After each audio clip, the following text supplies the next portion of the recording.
거룩하신 하나님, 감사합니다. 명절의 마지막 날 주의 말씀을 듣고자 이 밤에 다시 모였습니다. 하나님께서 참 말씀을 듣고자 모인 모든 사람들에게, 모든 주의 백성들에게 은혜를 내려주시기를 간절히 소원합니다. 하나님, 참 하나님께서 우리에게 허락하신 귀한 명절인데 참 가족들이 함께 모여서 즐거운 시간을 나누고 또한 교제를 하며 또한 좋은 여러 이야기들을 나누었으면 좋겠는데 사회의 상황이 그리 좋지는 않습니다. 코로나19 오미크론 바이러스로 인해서 확진자가 폭증하고 있는 상황이고, 이 상황으로 인해서 서로 만나서 대화하고 교제하는 것 또한 참 두려워지고 참 답답해지는 그런 상황입니다. 하나님, 이런 가운데서도 가족들과 또한 함께 교제하는 모든 사람들 가운데 끈끈한 정들이 생겨날 수 있게 해주시고 유지될 수 있도록 주께서 도와주시기를 소원합니다. 하나님, 참 사람이 어찌할 수 없는 그 작은 것으로 인하여 하나님께서 우리에게 주신 기쁨과 즐거움들을 누릴 수 없는 이 현실이 참 답답합니다. 그러니 만유의 주제이신 우리 주님께 간구합니다. 이 어려운 때가 속히 지나갈 수 있도록 주여 도와주시옵소서. 그리고 함께 이 일을 겪을 때 우리 하나님이 우리의 유일한 소망이시며 우리가 바라보아야 할 분이 누구인가 우리가 곰곰이 생각할 수 있는 계기가 되게 하여 주시기를 소원합니다. 하나님, 또 교회가 교회로서 함께 모여서 함께 교제하며 하나님을 예배하는 일 또한 참 이 시기에 참 곤란을 겪고 있습니다. 하나님 도와주십시오. 하나님께 나와 함께 예배드리고 성도의 교제를 나누며 또 예배드리는 것이 얼마나 존귀하고 귀한 일인지 우리가 다시 한번 돌아보며 이 일을 통해서 하나님께서 우리에게 주시고자 하는 교훈들도 잘 생각해 볼 수 있는 계기가 되게 하여 주십시오. 하나님, 무엇보다 우리가 모두 다 연약합니다. 그래서 하나님이 우리에게 주시고자 하는 것들, 하나님께서 우리에게 계획하셨던 것들 사실은 다 깨달을 수가 없습니다. 하나님, 좀 더 우리에게 낮추어 주셔서 우리에게 이해될 수 있도록, 우리가 더 깨달을 수 있도록 주여 우리에게 좀 더 부드럽고 친절하게 가르쳐 주시기를 간절히 소원합니다. 주의 뜻을 구합니다. 부족한 사람을 통해서 진리가 선포될 수 있도록 은혜 주시기를 소원하고, 이 자리에 모여서 함께 말씀을 듣는 이 시간에 주의 은혜가 부어지는 그 시간을 기대합니다. 주여 은혜를 베풀어 주십시오. 예수님 이름으로 기도합니다. 아멘. 네, 오늘 말씀은 로마서 8장 30절입니다. 로마서 8장 30절입니다.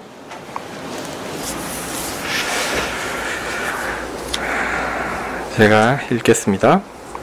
또 미리 정하신 그들을 또한 부르시고 부르신 그들을 또한 의롭다 하시고 의롭다 하신 그들을 또한 영화롭게 하셨느니라. 아멘. 사실은 이 본문 자체가 이제 구원론을 이야기하는 큰 뼈대입니다. 이 뼈대인데 이 부분을 제가 그 1년 동안 여러분과 함께 같이 나눈다라고 생각하시면 좀 편하실 것 같고요. 지난주에는 좀 개론적인 부분들을 말씀드렸고, 오늘은 그 첫 번째 부분이 그 신비적 연합에 대해서 말씀드리려고 합니다. 앞에 지난주에 했던 것도 정리해서 말씀드리도록 하겠습니다. 지난 설교를 통해서 말씀드렸던 내용들을 간략하게 정리하고 이어지는 주제를 살펴보려고 하는데요. 자, 신학은 하나님의 존재와 사역에 대한 포괄적인 학문입니다. 다만 기독교 신학은 하나님께서 우리에게 자신을 드러내신 객관적인 증거, 즉 계시를 통해서 하나님을 알아가는 것이죠. 특히 가장 확실하고 분명한 증거는 무엇입니까? 그 계시로서 바로 성경입니다. 짧게 말씀드리면 신학은 뭐냐? 성경을 통해서 하나님에 대한 내용을 살피는 것이다 라는 겁니다. 이 신학의 분과 중 중요한 부분 중 하나가 뭐냐? 조직신학입니다. 조직신학이라는 신학 분과의 임무는 독립적인 학문적 목적을 갖는 것이 아니라 성경을 어떻게 하면 잘 이해하고 성경을 어떻게 하면 잘 해석할 수 있는가? 그렇게 할 수 있는 규범과 틀을 제공하는 것이다 라고 말씀드렸습니다. 그래서 조직신학은 성경 해석과 성경 이해를 위한 보조 학문입니다. 철저히 도와주는 학문이에요. 이런 본문을 벗어나서 만약 조직신학을 한다라고 하는 사람이 성경과 상관없는 딴소리를 하는 순간 이건 어떻게 되는 거냐면 그것은 신학이 아니라 그냥 세상 철학일 뿐입니다. 네, 성경 이해를 돕고 성경을 해석할 수 있는 틀을 세워주지 않는 조직신학은 신학이 아니에요. 이 조직신학이 다루는 여러 주제들이 있는데 그 중에 올해 저는 구원론에 대해서 말씀드리려고 합니다. 구원론은 객관적으로 이루어진 그리스도의 구속 사역이 주관적으로 택함을 받은 사람들, 그런 개인들에게 어떻게 적용되는가에 대한 내용을 다룹니다. 하나님께서 계획하시고 성자께서 이루신 사역을 성령께서 적용하시는 것에 대한 내용입니다. 그런 면에서 구원론은 성령의 사역을 담고 있다라고 할 수 있습니다. 그러니까 구원론의 시작에 있어서 선언적으로 이야기하는 것은 뭐냐면 구원이 누구의 사역이다? 하나님의 사역이다 라는 점입니다. 이러한 하나님의 사역이 사람의 주관적인 경험으로 인식될 때에 일정한 패턴과 순서와 양상을 가지게 되는데요. 성경이 구원의 적용에 있어서 그런 그 순서와 패턴과 양상을 가지고 설명하고 있고 이를 경험하는 우리도 그것을 경험하게 됩니다. 경험적으로 이게 맞구나 라는 것들을 알게 되는 것이죠. 그런 일정한 공통적 모습을 신학자들은 뭐라고 부르냐면 구원의 순서라고 불렀습니다. 그래서 처음에는 이제 부르심이 있고 그 다음에 이게 칭의와 성화, 이게 영화 이런 식으로 나아가게 되는 거죠. 그게 이제 로마서 8장 30절에서 이야기하는 바입니다. 네, 그런 식으로 하는 건데 이 순서는 기본적으로 주관적인 경험과 관련된 것입니다. 그러니까 내가 경험하고 느끼고 인식하는 거죠. 부르심 혹은 소명에서 시작해서 칭의와 성화를 거쳐 영화에 이르는 과정이죠. 그러나 이런 주관적인 경험, 내가 경험하고 내가 느끼고 하는 그런 경험을 이야기하기 앞서 반드시 뭐가 있어야 하냐면 객관적 구원에 대한 설명이 반드시 필요합니다. 주관적인 것은 내가 경험하는 것이고요. 객관적인 것은 내가 경험하는 것과 상관없이 그냥 존재하는 거예요. 이것에 대한 구분과 설명이 필요합니다. 주관적, 경험적 구원은 구원에 있어서 어떤 의미에서는 아주 작은 부분만을 반영하기 때문입니다. 사람의 주관적 경험은 제한되어 있습니다. 그리고 사람의 지식은 한계가 있습니다. 그리고 우리가 인식하는 인식이나 그리고 우리가 느끼는 그 부분들, 요구는요 불명확한 부분들이 많습니다. 이거 같았는데 다시 돌아보면 아니었던 것 같고, 다른 것 같았는데 다시 돌아보면 또 다른 거였고, 불명확한 부분들이 많기 때문입니다. 성경은 우리에게 이런 불명확성 가운데 빛을 비춰주셔서 객관적인 구원, 정말 우리가 얻는 구원이 무엇인가 라는 걸 정확하게 알려주는 그런 구원을 보여주셨습니다. 주관적, 경험적인 구원은 그 표현 그대로 주관적인 개인의 경험과 관련된 것이기 때문에 각 개인에 따라서 느끼는 양상과 순서와 정도가 차이가 있습니다. 그래서 이것을 절대화할 수가 없어요. 상대적으로 주관적 경험이 큰 그런 경험을 절대화해서 동경하는 일들이 사실 많이 있습니다. 뭐 엄청난 구원이나 어떤 회심에 있어서 엄청난 경험을 했다는 사람들, 아니면 그 사람의 삶이 거의 180도 바뀌듯이 엄청난 변화를 경험했다는 사람들, 뭐 이런 식으로 이야기하는 사람들이 있습니다. 그렇지만 그것들을 중시하는 일은 그렇게 좋은 일이 아닙니다. 왜냐하면 신비주의적 체험을 중시하는 사람들 가운데 이런 어떤 절대적인 경험을 중시하는 사람들이 많이 있고요. 이런 부분들은 잘못된 경향으로 빠지게 되어 있습니다. 왜냐하면 정도의 차이가, 그러니까 누구는 큰 경험을 하고 누구는 작은 경험을 하고, 누구는 큰 변화를 겪고, 어떤 사람은 작은 변화를 겪는데, 이런 정도의 차이가 질적인 차이를 의미하는 것은 아니기 때문입니다.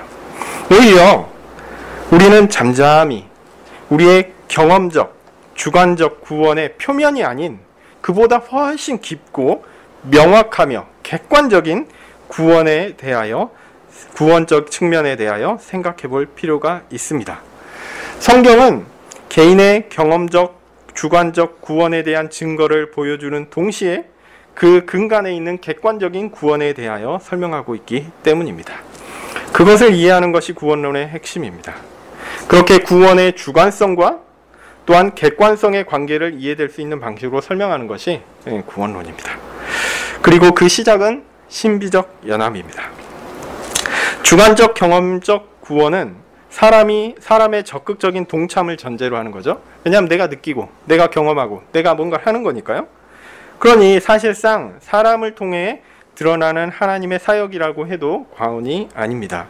그래서 이런 사역은 인지적, 사람이 인지할 수 있고요, 또 사람이 볼 수 있고 사람이 깨달을 수 있는 하나님의 사역이다라고 설명할 수 있습니다. 그런데 하나님의 사역 가운데 사람이 그렇게 인지하고 깨닫고 인식하는 그런 부분이 얼마나 되겠어요? 실제로는 빙산의 일각과 같습니다. 빙산이, 커다란 빙산이 있는데 해수면 위로는 아주 조그맣게 보이죠. 그렇지만 그 밑에는 엄청나게 큰 그 얼음 덩어리에 그 뿌리가 있는 것처럼 하나님 앞에서 하나님의 일하시는 것들을 우리가 인지한다라는 것은 인지하지 못하는 커다란 부분이 있다라는 것도 또한 우리가 생각해야 합니다. 그렇게 빙산의 일각과 같이 수면 아래 더 깊고 근본적인 것이 있다라는 것을 우리는 꼭 명심해야 합니다. 오늘은 그 내용 중 하나인 신비적 연합에 대해서 말씀드리려고 합니다. 신비적 연합을 살펴볼 때는 용어를 중심으로 살펴볼 거예요. 신비적이라는 말은 무슨 의미냐, 또한 연합이라고 얘기하는 것은 무엇을 의미하는가, 이렇게 살펴보려고 합니다. 자, 우리의 구원은 그리스도의 객관적 구속 사역을 근거로 이루어집니다. 그러니까 우리에게 구원이 적용된다라는 의미는 그리스도께서 하신 일이 있죠? 그것과 우리가 연결된다라는 작업을 가리키는 겁니다. 자, 그러면 연결은 언제 이루어질까요? 여기에 두 가지 관점이 들어갑니다. 연결이 이루어지는데 언제 이루어지는가? 여기에는 이제 객관적인 연결의 관점이 있고, 또 하나는 주관적인 부분입니다. 그러니까 객관적이라는 것은 사람이 그리고 하여튼 객관적인 게 있고 주관적인 게 있습니다. 조직신학 책을 혹시 보신 분들 있으신지 우리 있으실 건데요. 조직신학 책에서는 관념적, 아이디얼이라는 표현을 써가지고 관념적이라는 표현도 쓰는데 제가 볼 때는 좀 말이 어렵습니다. 이거를 이제 사람이 경험할 수 없는 어떤 사상적, 이상적 뭐 그런 표현으로 쓰는 건데, 저는 이제 객관적, 주관적 이렇게 이해하는 것이 오히려 낫지 않을까 생각합니다. 자, 객관적이라는 것은 뭐냐면 우리가 인지하지 못하나 우리가 인식하지 못해요. 그렇지만 확실한 사실과 관련된 것이다라는 거죠. 주관적인 거는 뭐냐면 우리의 경험을 통해서 그렇구나라고 내가 인지하는 겁니다. 그러니까 객관적인 것은 나의 인지와 상관없는 사실이고요. 주관적인 것은 내가 그것을 인지하는 것, 내가 아는 것, 그것이죠.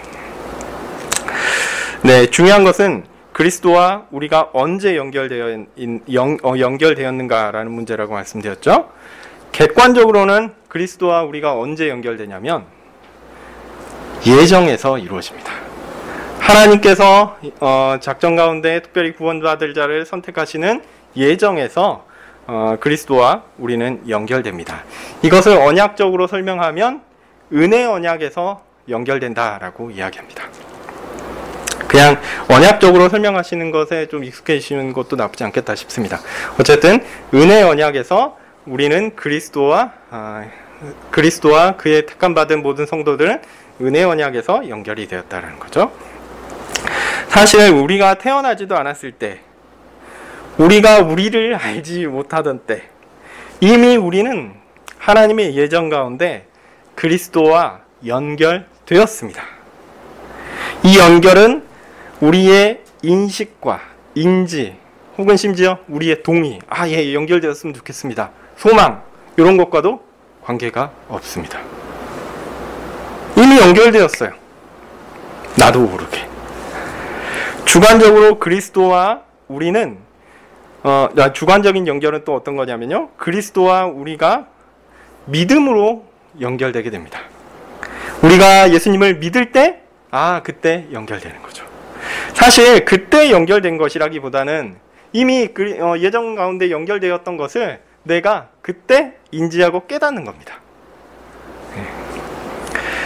그렇게 말하는 것이 정확하겠죠. 내가 그리스도를 믿는 존재로 하나님께서 선택하셨구나 라는 것을 그때 아는 겁니다.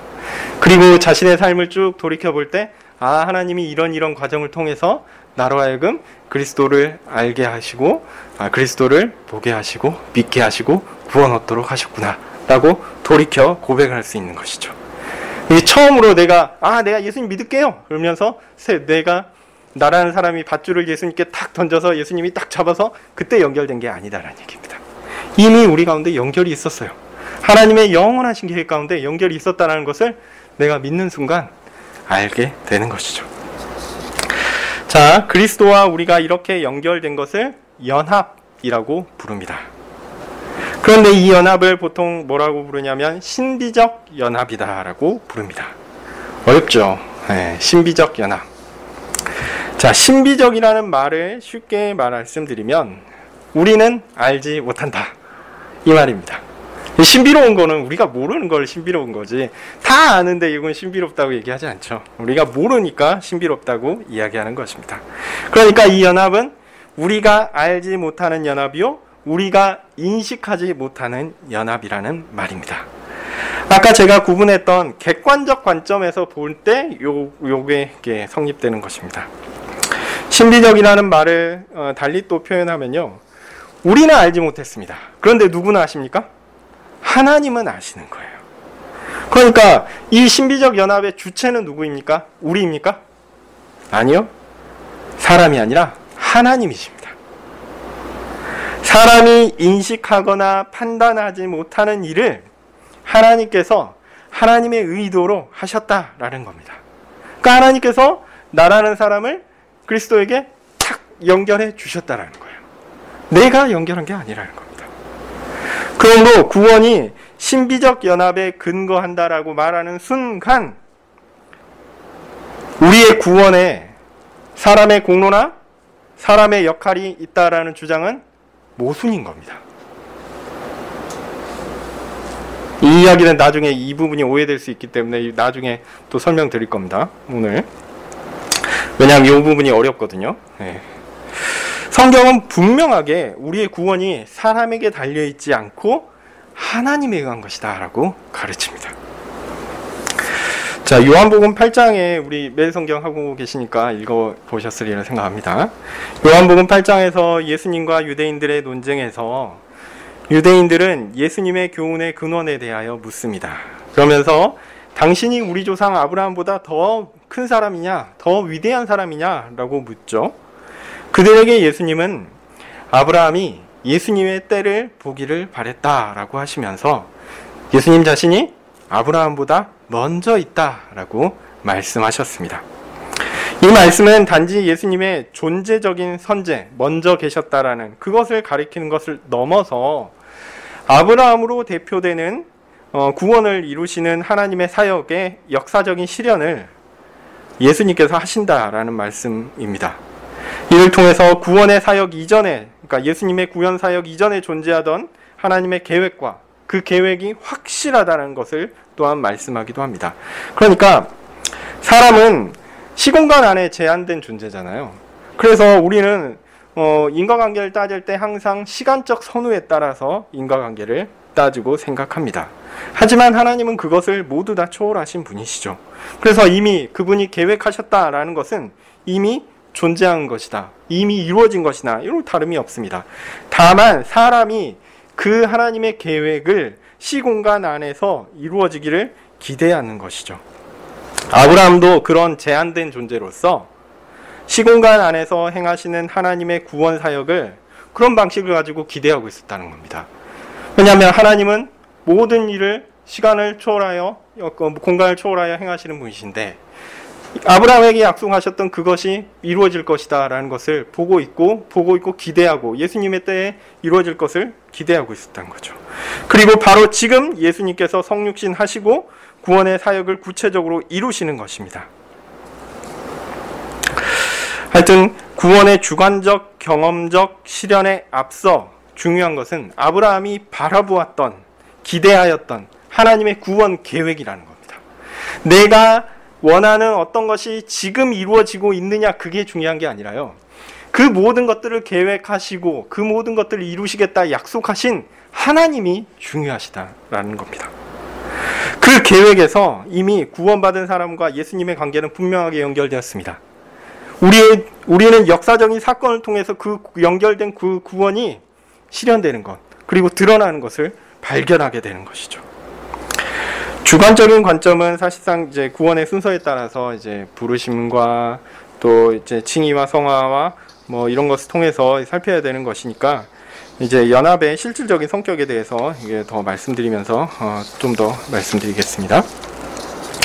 자, 그렇게 그리스도와 우리가 연결되었다는 의미, 그렇게 연합의 의미는 그리스도와 우리가 하나가 되었다라는 말입니다. 자, 이 부분을 설명하는 데 있어서 좀 복잡한 논의가 있습니다. 요건 약간 좀 뭐랄까 좀 주제하고 약간 벗어날 수 있는데 여러분이 혹시 신학책을 읽으시면 이게 나오는 내용일 수 있으니까 혹시라도 그럴 기회를 예상하면서 잠깐 말씀드리도록 하겠습니다. 짧게 말씀드릴게요. 왜냐하면 이게 개혁파 주류의 설명이기도 한데 저는 개인적으로 조금 좀 과도한 설명 아닌가 이런 생각을 가지고 있는 부분이기 때문에 또한 그렇습니다. 사변적인 부분이 있어서 그런데요. 언약을 아까 말씀드렸죠? 그리스도와 우리가 연결되는 것은 어느 언약에서 연결된다고 말씀드렸죠? 은혜 언약이라고 말씀드렸습니다. 그런데 이 은혜 언약에 앞서 한 가지 언약이 더 있다라고 설명을 합니다. 그 언약이 뭐냐면 구속 언약입니다. 구속 언약. 제가 볼 때는 하나님의 일하심을 너무 세분해서 나눈 것 아닐까 생각합니다. 왜냐하면 그 은혜 언약은 최소한 하나님이 일하시는 게 사람에게 연결됨으로써 이게 드러나잖아요. 사람에게 인식되는데 구속 언약은 삼위일체 하나님 안에서 발생하는 언약에 대해서 얘기하거든요. 근데 그거를 우리가 인지할 수가 없는데 그걸 논리적으로 설명하는 것이 그렇게 좋은가? 저는 좀 그렇습니다. 어쨌든 논리적으로는 납득이 되지만 꼭 그렇게 설명할 수 있을 필요가 있을까 이런 생각을 합니다. 하지만 혹시 나중에 들으실지 모르니까 간략하게 설명을 드리면요. 구속 언약은 삼위일체 하나님께서 구속을 위하여 맺으신 그 삼위일체 하나님 내의 언약입니다. 사람의 구속에서 각 위격이 어떤 역할을 할 것인가 라는 것에 대한 상호간의 약속을 가리킵니다. 특히 어떤 부분이 중요하냐면 성자 하나님께서 구원받을 사람들의 머리가 되도록 결정하셨다라는 것이 가장 중요한 부분입니다. 이건 성삼위 하나님 안에서 이루어진 것입니다. 이런 약속을 뭐라고 부르냐면 말씀드렸듯이 구속 언약이다라고 부릅니다. 그런데 이때는 아직 그 선택받은 사람 선택이 없었어요. 그래서 선택받은 사람과 그리스도 안의 연결이 아직 이루어지기 전이거든요. 논리적으로요. 정작 성자 하나님과 그를 머리로 삼는 구원받도록 선택된 사람들, 즉 교회와의 연결은 은혜 언약을 통해서 이루어지기 때문에 아직은 논리적으로는 구속 언약이 은혜 언약의 전에 있습니다. 그래서 구속 언약은 은혜 언약의 기초가 되고 은혜 언약은 구속 언약의 실현이 된다라고 할 수 있겠습니다. 근데 저는 개인적으로 너무 복잡한 구성이 아닐까 이런 생각을 합니다. 하나님께서 창조와 구속에 대한 계획 이전에 하나님의 사역에 대한 계획을 미리 하셨고 그것을 언약이라는 이름으로 칭하셨는데 좀 너무 많이 나간 것이 아닌가 이런 생각을 하고요. 어쨌든 중요한 것은 은혜 언약이 충분히 중요하고 은혜 언약이 핵심적이다라는 거예요. 하여튼 은혜 언약을 통해서 우리는 그러니까 교회는 누구와 연결되었습니까? 성자 하나님과 연결되었다. 이 부분만 여러분이 꼭 기억하셨으면 좋겠습니다. 그것이 연합의 본질적인 내용입니다.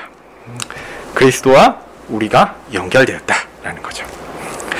성자 하나님은 사람을 구원하시기 위해 육신을 입고 이 땅에 오셨습니다.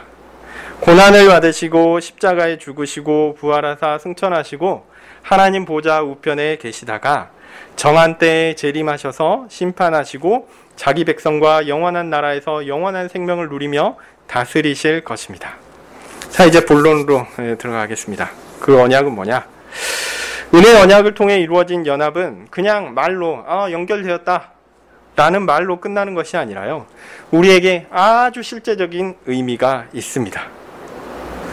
이 신비적인 연합은, 이 연합의 특징은 뭐냐면 말씀드렸듯이 우리가 인지하지 못하는 것이고 우리가 깨닫지 못하는 것이요, 우리가 어찌할 수 없는 것이에요. 그렇지만 연합이 우리에게 끼치는 의미와 영향은 분명합니다.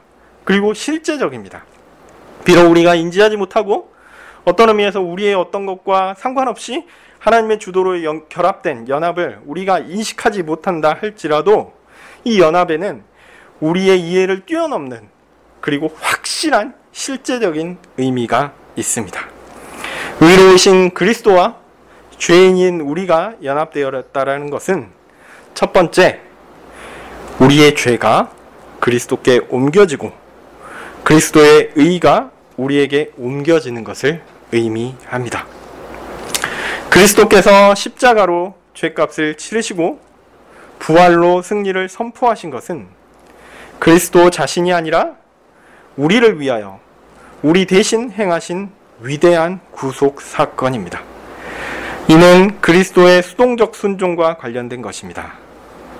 또 이제 복잡한 용어가 나와서 죄송한데, 이 수동적 순종, 능동적 순종이 최근에 작년에 그 정암신학회 저희 학교에서 하는 신학 강좌의 주제였거든요.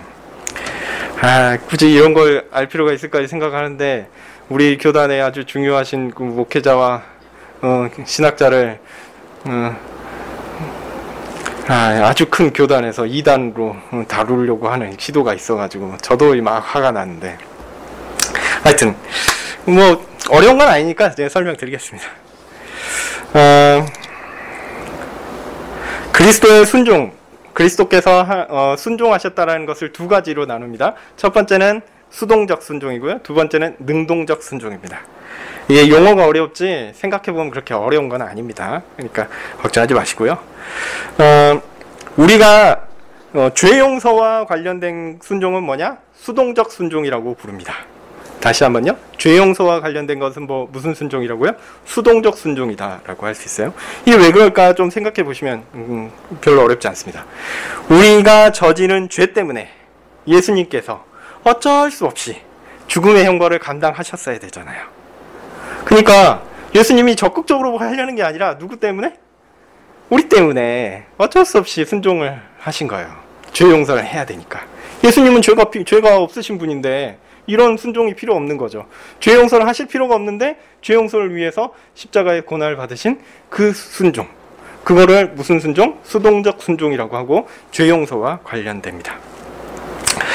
우리가 저지른 죄 때문에 어쩔 수 없이 죽음의 형벌을 감당하신 거죠. 그리고 하나님의 법을 행함으로 얻은 의, 요것을 그리스도의 능동적 순종이라고 부릅니다. 즉, 그리스도께서 우리에게 죄 용서의 은혜를 주시고 죄 없는 상태로 만들어 놓고, 이제 우린 죄가 없어요. 예수님이 우리의 수동적 순종을 통해서 우리의 죄값을 다 없애셨으니까. 그리고 와서 우리한테 말씀하십니다.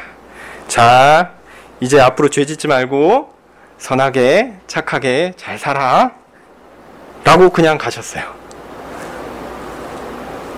그냥 내버려 두시고 가셨어요. 그러면 어떻게 됩니까? 우리는 바로 다시 죄를 짓습니다. 바로 죄로 다시 들어가서 죽음으로 들어가게 됩니다. 그러니까 그리스도께서 우리를 그냥 그렇게 그냥 내버려 두지 않고 적극적으로, 능동적으로 직접 자신이 의를 이루셨어요. 하나님의 법을 순종하심으로 의를 이루셨어요. 그리고 그 의를 우리에게 주셨습니다. 이게 능동적 순종입니다. 이제 그렇게 그리스도께서 우리를 위하여 이루셨으니 우리는 어떻게 해야 됩니까? 그 그리스도를 따라 또한 의롭게 살아야 됐죠. 예.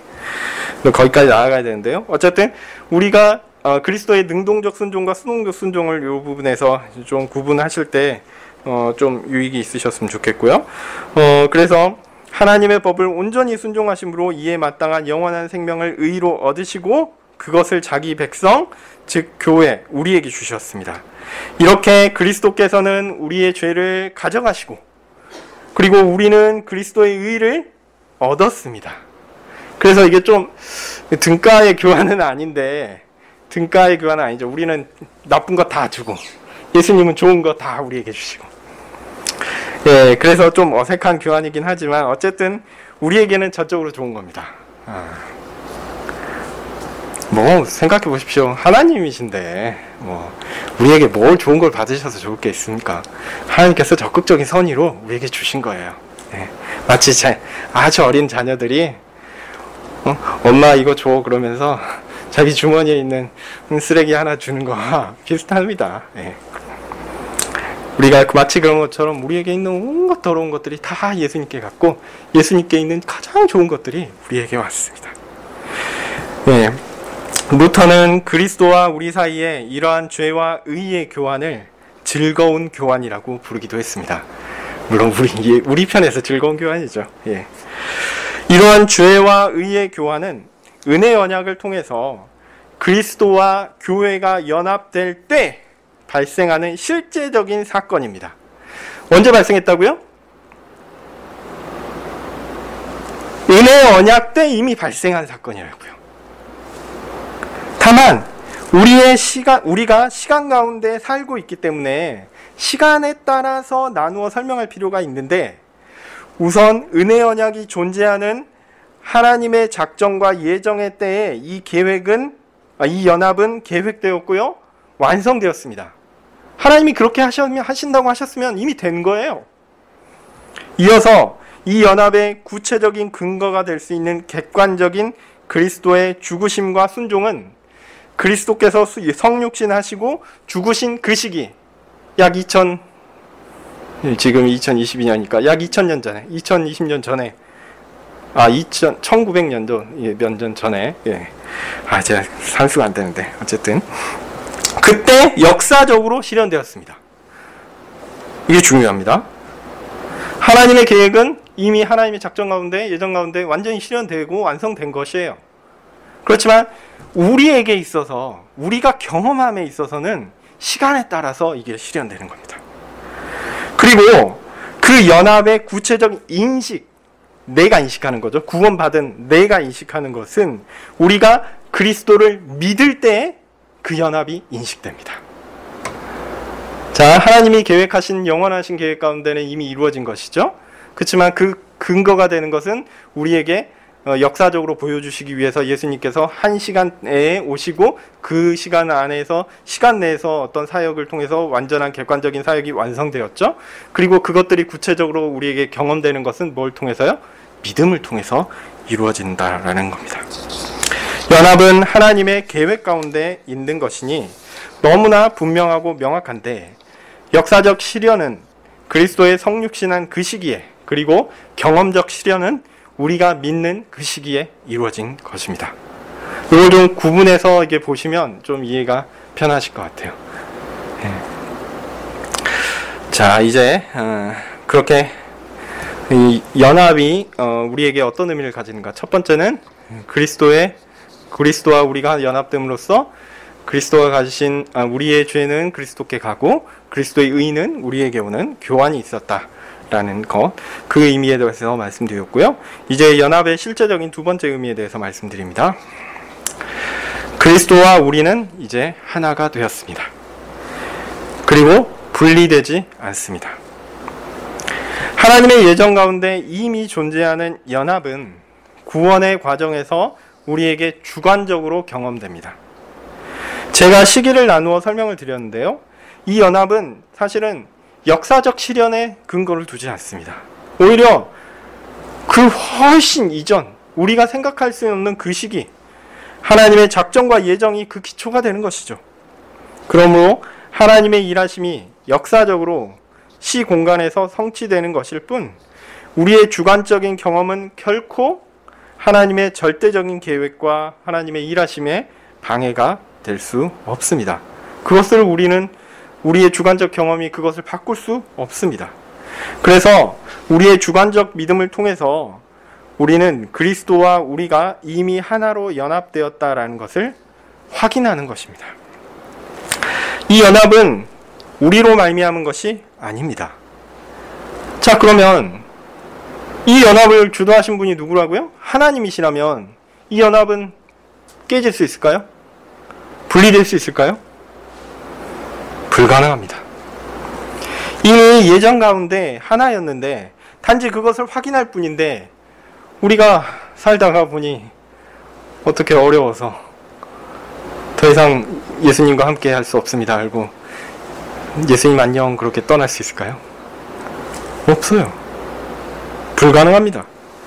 만약 누군가 그렇게 그리스도와 완전히 분리된 것처럼 보인다면 그 사람은 처음부터 하나가 아니었을, 연합되지 않았을 가능성이 높습니다. 이 연합은 이러한 연합은 우리에게 사실은 매우 실제적인 위로와 격려를 줍니다. 만약 그리스도와 나와의 연합이 나의 믿음에 근거했다면, 혹은 나의 경건한 삶에 근거했다면, 혹은 나의 지속적인 인내하는 성품에 근거했다면 이 연합이 계속 존재할 수 있을까요? 그렇다면 이 연합은 매우 연약한 것이요, 불안한 것이요, 허망한 것입니다. 신앙의 연륜이 짧은 사람들은 잘 모를 수 있어요. 이 말이 무슨 말인지. 여러분, 신앙의 연륜이 쌓여갈수록 우리는 우리 안에 있는 지독한 죄성을 더 보게 될 것입니다. 더 순전해지고 더 죄를 미워해 갈수록 더욱 우리 안에 남아있는 죄의 흔적은 분명해집니다. 우리로 낙담하게 합니다. 갈색 종이에 까만 점이 있습니다. 멀리서 보면 잘 구별도 안 돼요. 가까이서 보니까 너무 더럽네. 고백을 하죠. 그 갈색이 좀 더 옅어집니다. 좀 더 옅어져요. 나중에는 아주 하얀색이 됩니다. 그 하얀색 가운데 있는 작은 점들 너무 잘 보입니다.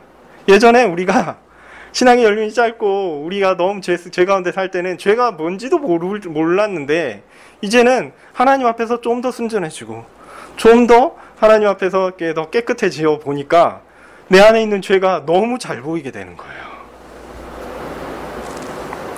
그러니까 죄가 많아져서 죄인임을 고백하는 게 아니라 죄가 우리 안에 더 인식되고 더 민감하게 되어서 우리가 죄인임을 고백하는 것입니다. 우리는 평생 동안 이런 작업을 해갈 겁니다. 그러니까 우리 안에 있는 어떤 것이, 우리 안에 있던 순전한 것이 이 연합의 근거가 된다면 이것만큼 두려운 일은 없습니다. 네. 그런데요, 감사하게도 이 연합은 하나님의 작정과 예정에서 이루어진 것입니다. 결코 끊어지지 않을 것입니다. 그러니 두려워할 필요가 없습니다. 우리는 담대해야 합니다.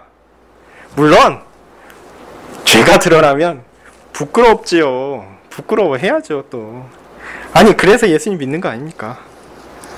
네. 그때마다 예수님께 달려가라고 우리가 또 믿는 것 아닙니까? 내가 할 수 없으니 하나님께 나아가서 도와달라고 우리는 기도하는 것 아닙니까? 그러니 괜찮습니다. 이 관계가 끊어질 것이다라는 두려움을 버리십시오. 그리고 그 관계를 더 붙잡고, 그리스도와 우리의 관계를 더 붙잡고 예수님께 더 나아가십시오. 그리고 다른 사람들을 볼 때도요, 저래가지고 믿는 사람이겠는가 의심하지 마시고 위하여 기도하여 주시면 좋겠습니다. 내가 믿는다 믿지 않는다를 맨 마지막에 고백했느냐 고백하지 않았느냐, 요거 가지고 구원 결정되는 거 아닙니다. 그리스도와 우리의 연합은 하나님의 예정과 작정이 있습니다. 그렇기 때문에 너무 우리의 현재 상태를 가지고, 우리의 신앙을 가지고, 우리의 현재 모습을 가지고 우리의 구원을 판단하지 마시고 하나님께 맡기십시오.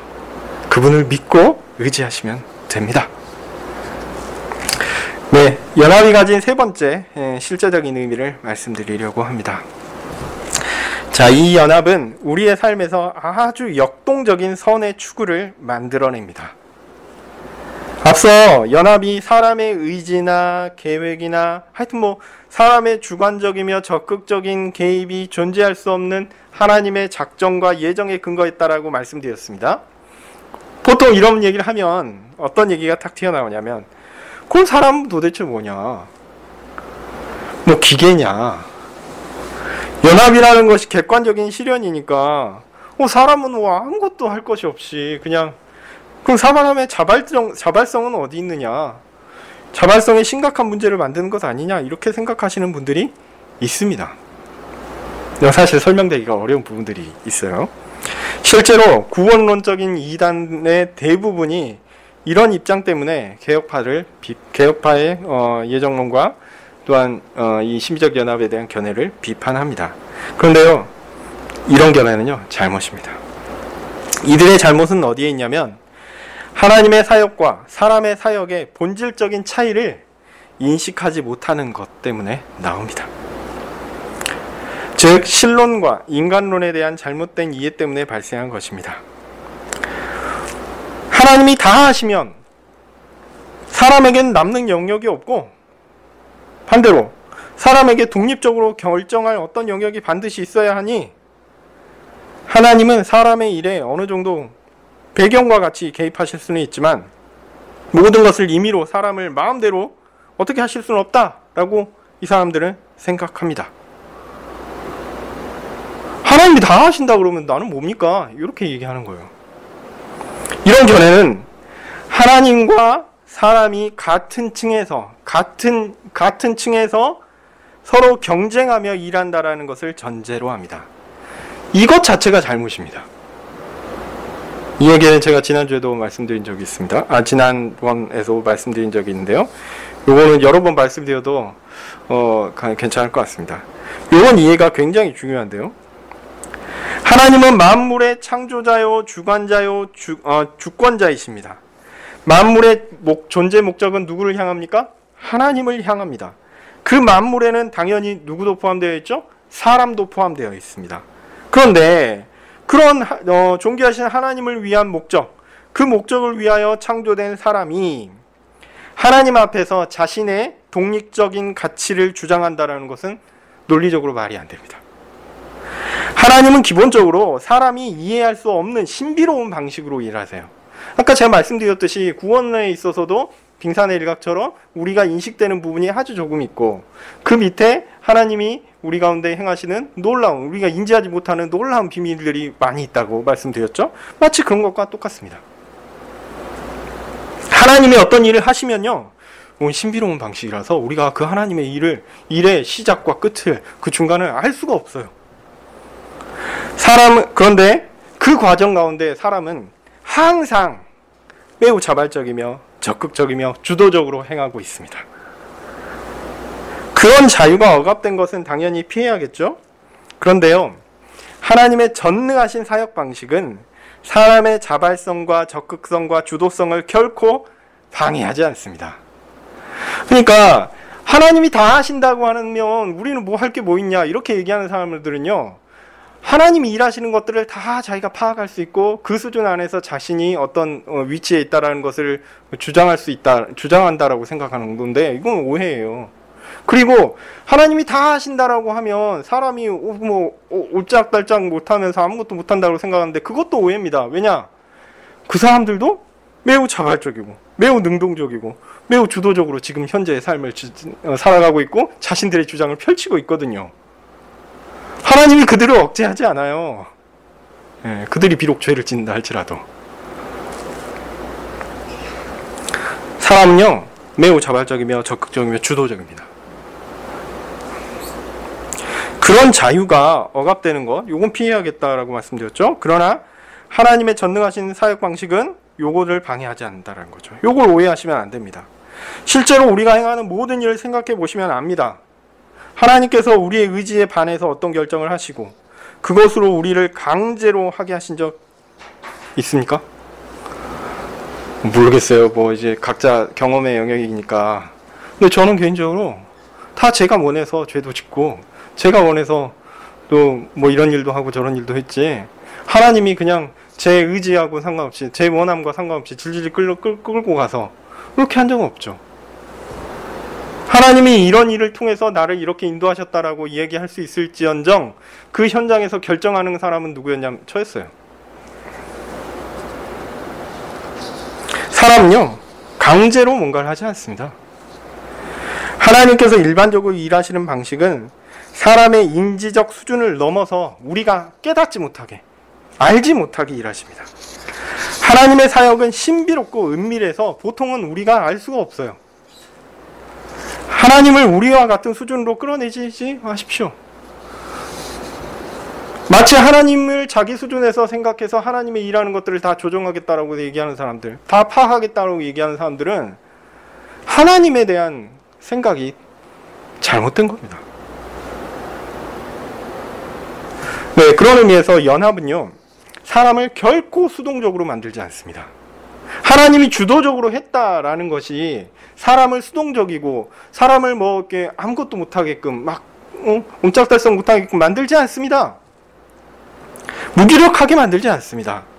자, 주관적 경험에서 우리는 믿음을 통해서, 누구의 믿음이죠? 나의 믿음입니다. 이것은 나중에 이제 칭의에 관련해서 이제 말씀드리면서 믿음에 대한 의미에 대해서 말씀드릴 텐데, 이 믿음은 누구의 믿음이냐면 저의 믿음입니다. 우리의 믿음입니다. 내가 믿는 거예요. 이 믿음을 통해서 그리스도와 우리의 연합이 실현되는 것을 우리는 경험합니다. 주관적으로 경험합니다. 이 경험은 우리로 하여금 그리스도를 향한 열정적인 추구를 만들어냅니다. 여러분, 예수님 처음 믿었을 때 생각해 보십시오. 그리스도를 사랑하게 됩니다. 그리스도를 향한 열정이 커져갑니다. 그래서 그리스도께서 명하신 대로 하나님의 말씀대로 살려는 노력을 하게 됩니다. 그 말씀을 더 알고자 성경도 더 열심히 읽고 연구도 하고 설교도 열심히 듣고 적용해 보려고 노력합니다. 그렇지 않으신 분 계십니까? 그렇지 않은 거는요, 정상적인 게 아니에요. 그건 믿음이 없는 겁니다. 믿음이 있으면, 내가 믿으면요, 너무 자연스러운 일이에요. 이거를 수동적이고 비자발적인 일이다라고 아무도 얘기하지 않아요. 다 자기가 원해서 즐거워서 이 일을 하는 겁니다.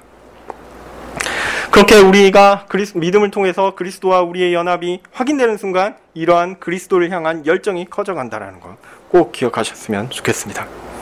예전에는 사람 미워하는 것이 자연스러웠는데 이제는 부담이 됩니다.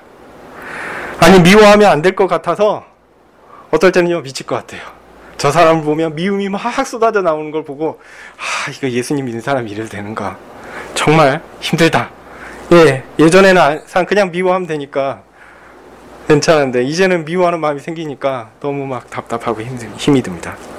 예전에는 죄 짓는 것이 별 어려움이 아니었는데 이제는 별 생각이 다 듭니다. 고민이 됩니다. 네, 그런 고민이 적절한 것인지는 좀 생각해 볼 필요는 있어요. 왜냐하면 이제 그 상황마다 우리가 느끼는 게 죄가 무엇이고 또 그 죄를 해결하는 방식에 대해서는 좀 지혜로운 일들이 필요하니까요. 하여튼 그렇지만 어쨌든 우리는 역동적으로 뭘 선택하게 되냐면 죄의 반대 방향을 선택하게 됩니다. 선으로 향하여 내 마음이 움직이게 되어 있습니다. 아니, 예수님을 믿었는데 이제 아무것도 안 해도 되는구나 라고 그냥 누워있는 사람, 그냥 아무것도 안 하고 그냥 가만히 있는 사람 보셨습니까? 아니요, 저는 본 적 없습니다. 본 적 없습니다.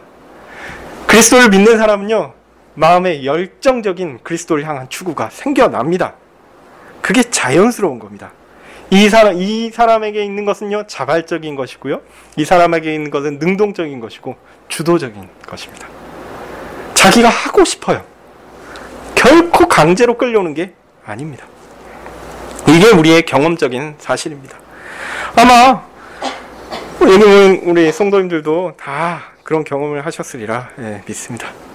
그래서 그리스도와 우리의 연합은요, 우리 눈에 보이는 어떤 결과물들, 역동적인 선의 추구를 만들어냅니다. 이게 중요한 요소입니다. 이게 굉장히 중요한 요소입니다. 저는 연합의 세 가지 의미를, 실제적인 의미를 말씀드렸습니다. 꼭 기억하셨으면 좋겠습니다. 첫 번째는 죄와 용서, 죄 용서와 의의 전달, 요게 이게 교환이 있었고요. 두 번째는 분리되지 않는 연합이다라고 말씀드렸죠. 그러니까 우리가 위로가 생깁니다. 세 번째는 이런 사람들은요, 역동적인 선을 추구하게 되어 있습니다. 실제적 연합의 구체적인 실현은 다음번 제가 설교할 때 부르심부터 시작해서 말씀드리려고 합니다. 다시 신비적 연합으로 돌아가서 그것이 가진 신비적인 의미를 말씀드리고 마무리를 하려고 합니다. 신비적 연합은 신비적입니다. 즉 사람이 알지 못합니다. 그러나 사람들은 그리스도와 연합한 사람과 그렇지 않은 사람들의 차이를 깨닫지 못한다고 하더라도, 그렇게 그 그리스도와 연합한 사람과 그리스도와 연합하지 않은 사람 사이에는요, 본질적인 차이가 있습니다. 다만 그 차이는 사람의 눈에는 드러나지 않습니다. 그래서 구체적으로 구원받은 사람의 삶과 또한 그렇지 않은 삶의 겉모습에는 별로 차이가 없을 수 있어요. 특별히 사회적으로 윤리적으로 선한 삶을 추구하는 것이 일반적인 사회적인 추구라고 생각한다는 점에서 이 세상의 선한 사람들과 그리스도인들은 별반 달라 보이지 않습니다. 그런데요, 그 본질은 완전히 다릅니다. 구원받은 사람은 그리스도와 연합된 사람이고, 그래서 그가 행하는 모든 것은 그리스도 안에서 그리스도와 함께 행하는 것입니다. 그래서 하나님께서 보시고 기뻐하시고 받으시는 것입니다. 하나님은 이런 거룩한 사람의 선행을 기꺼워하시고요, 좋아하시고요, 심지어 상까지 주시겠다라고 약속하셨습니다. 그런데 구원받지 못한 사람은 어떻습니까? 그 사람의 삶은요, 그리스도를 믿는 구원받은 사람의 삶과 유사해 보인다 할지라도 그리스도와 상관없는 사람입니다. 그가 행하는 모든 것은 그 자신이 행하는 것이니 다 자신의 죄성의 결과물일 뿐입니다. 아무리 겉으로는 선하게 보인다 할지라도 하나님 보시기에는요, 그냥 더럽고 쓸모없는 것일 뿐입니다. 그래서 그는 자신의 행위를 통해서 자신의 죄를 더욱 쌓고 있을 뿐이며, 그 행위의 결과로 영원한 죽음의 형벌에 처해지게 될 것입니다. 사람이 보고 판단하는 행위의 동기와 결과는 별로 차이가 없겠죠. 그러나 그 본질에 있어서는 하나님께서 보시기에 영원한 생명을 가진 사람이 행한 선행과 영원한 사망에 처해진 사람이 행한 악행이라는 완전한 다른 결과물로 드러나게 되어 있습니다. 이 부분을 꼭 기억하셨으면 좋겠습니다. 그래서 무슨 그리스도를 믿는다고 하는 사람의 삶이나 믿지 않는다고 하는 사람의 삶이 별반 차이도 없고 나타내는 어떤 결과물이 별반 다르지 않은 것 같아서, 오히려 어떨 때 보면 믿는 사람들이 잘못할 때 더 많아요. 하나님께서 또 그걸 드러나게 하셔서 또 그럴 수도 있겠다 싶습니다. 어쨌든 부끄러운 일들을 경험할 때가 많이 있습니다. 근데요, 괜찮습니다. 다 죄인이죠. 그러니까 우리가 죄인이고 하나님께 매달려야죠. 그러나 그러한 행위에 우리의 구원이 달려있지 않다라는 거 기억하십시오. 우리의 구원은 어디에 달려있습니까? 하나님께서 은혜 언약 가운데 그리스도와 우리를 연합시키실 때 그것에 달려있습니다.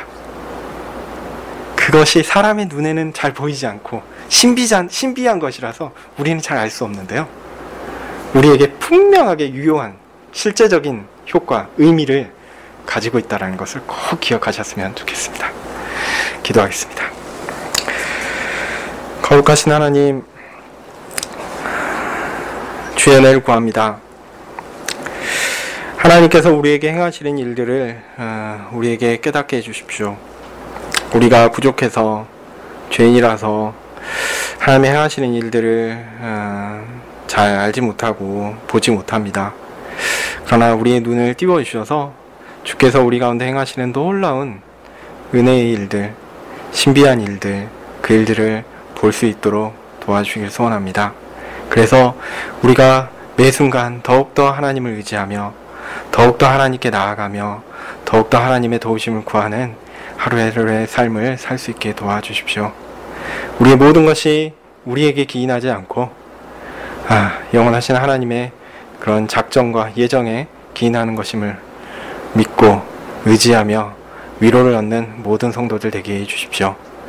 예수님 이름으로 기도합니다. 아멘. 하늘에 계신 우리 아버지여, 이름이 거룩히 여김을 받으시오며 나라의 임하옵시며 뜻이 하늘에서 이룬 것 같이 땅에서도 이루어지이다. 오늘날 우리에게 일용할 양식을 주옵시고 우리가 우리에게 죄 지은 자를 사하여 준 것 같이 우리 죄를 사하여 주옵시고 우리를 시험에 들게 하지 마옵시고 다만 악에서 구하옵소서. 대개의 나라와 권세와 영광이 아버지께 영원히 있사옵나이다. 아멘.